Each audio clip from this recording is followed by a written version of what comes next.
બટાકાનું શાક તૈયાર થઈ ગયું, એ બી ડુંગળી લસણ વગરનું। જય શ્રી કૃષ્ણ, રાધે રાધે, જય દ્વારકાધીશ, હર હર મહાદેવ। મિત્રો, સ્વાગત છે તમારું મારા નવા બ્લોગમાં। તો મિત્રો, આજે એકાદશી છે એટલે ડુંગળી લસણ વગરનું જમવાનું બનાવવાનું છે। તો ચાલો વિડીયોમાં બન્યા રહેજો। વિડીયો સારા લાગે તો લાઇક શેર કોમેન્ટ કરજો અને ચેનલ પર નવા હોય તો સબસ્ક્રાઈબ કરવાનું ભૂલતા નહીં।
તો મિત્રો, જુઓ મારું બટાકાનું શાક બનીને તૈયાર થઈ ગયું।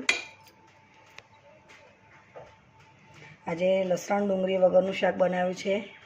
આજે એકાદશી છે, નિર્જલા એકાદશી, એટલે આજે અમારા ઘરમાં ડુંગળી લસણ વગરનું શાક બન્યું।